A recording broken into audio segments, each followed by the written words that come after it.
One other question. So here I am in the now, and my reality is expressing or showing up. And you say that I think, I could be distorting again, that when whatever shows up, you're a match to it. Is it possible that whatever shows up, you're a match to before because there's a delay? And so if you're feeling cranky here, you're going to create a reality that's going to show up that reflects that crankiness, but it might not be instantaneous. So you might be feeling good in the future, and then a cranky experience might show up, and you'll be like, oh yeah, I created that from that moment back there. Well, there is some of that, but not significant in the way you're describing it. Here's what you're trying to get at. Thank you. We think you're really going to like this. Because your inner being knows who you are and what life has caused you to create, and therefore where you're headed, what you want to experience. If you've been listening to us for a while, you've heard this expression. We offer it all the time: path of least resistance. We want you to hear path of least resistance in a new way right now. It's your path of least resistance, which means it's the path around your resistant thoughts. So life causes you to ask for something new, but you can't all of a sudden just stop believing all the things that you've believed. You've got resistant thoughts, and those resistant thoughts are in your way. But your inner being doesn't ask you to get rid of all resistant thoughts before you receive motion forward. Your inner being will guide you around your resistant thoughts toward what you want.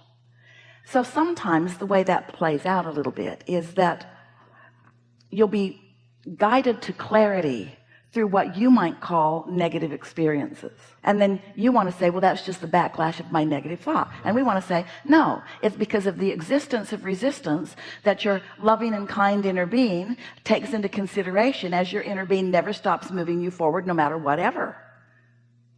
Another way of saying that is, if you have a strong enough desire, it does not matter what you believe, your desire will carry it. Like the mother who finds the automobile on her child, and she's never believed that she could pick a car up before, but she can today, because her desire is more than everything. Her desire is so powerfully focused that what she has believed before does not apply.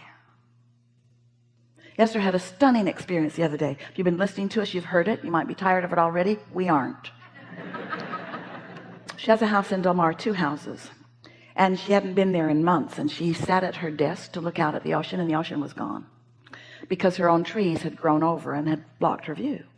And her gardeners came that day, and she said, can you trim those trees on the side of the property there? I can't see the ocean from my desk. And they said, yes, we will. They said they would start right away. A friend came, picked Esther up for lunch, off they went. They were gone all afternoon. The gardener said, we'll trim the trees, but there might be something down in the gully that might be part of your obstruction. And Esther said, well, I only own half that gully, so just make sure that what you cut's on my property. And they gave her a thumbs up, and off she went. She came back after being gone a few hours and stood on her deck and looked out, and the ocean was back. She was so happy.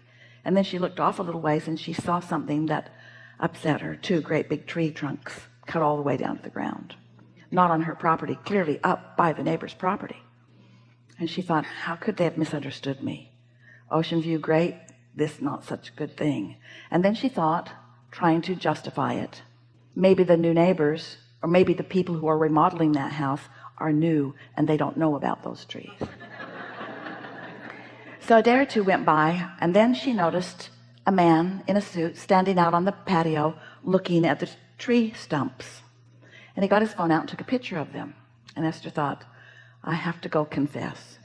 She had not been to the house before. She didn't know really how to get there. It was across a ravine. She didn't know if she had to go down and drive up or go up and drive down. It took her a while to get there. And when she got there, he was gone. But all the way she practiced her story, her speech. I did this. It's my fault. I didn't mean to do it. I will do whatever you need me to do to make it up for you. I'll replant the trees. I'll replant the biggest trees we can get in here. I'll replant your whole property, whatever you want. Didn't mean to do that, but he wasn't there, so she didn't confess, and she didn't make her offer. And then another day came, and she went again to lunch with the same friend. And when they came back, she said, let me show you what I did. And she took him out to the edge of the property, this time walking through the lower house, pointed over, and he looked at the tree stumps, and he said, Esther, your gardeners didn't cut those down while we were at lunch. Where's the debris from the trees? Why isn't the hillside torn up? And Esther thought, yeah, Then she walked out to the edge and she looked up, and there was a very small tree on her property, and everything they'd cut from it was still lying right there at its base. And all that had happened is they'd cut down a tree, and now she could see things she couldn't see before. And it shook her up. She said, there must be all kinds of stupid beliefs that I have that are not valid, that I've just picked up. Circumstantial evidence. She was just moving in that direction, and when she thought about it, how could she believe something so unbelievable? They would have had to have brought a helicopter in, hooked it to the tree, sawed it off to the bottom, and hauled it away. That's the only way that could have happened. And yet, because of the way it unfolded, she believed she had cut the trees. Of course, you understand what we're getting at is, as people live lives, they gather all kinds of circumstantial evidence. And by that we mean evidence of circumstances. We mean evidence of what isness. We mean evidence of what is, which flies in the face of what can be. Evidence of what is, which is in the way of solutions. And as people are so determined to focus on what is and believe what is and beat the drum of what is, then they don't have satisfaction. So you have to find some way that you can free yourself of the things that are hindering you from your improvement without leaving you unstable. We are not asking you to get lobotomies. We're asking you to meditate. We're asking you to give yourself a chance for your vibrational frequencies to rise. Here you are, billions of people having all of these experiences and creating magnificent vortices that are collective in a global sense and are individual in a personal sense, and the laws of the universe all working on all of your behalf. And it is possible for all of you to receive simultaneous satisfaction.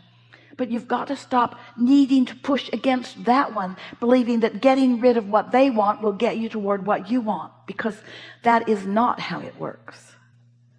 The new is born out of what is, but the new stands independently and on its own.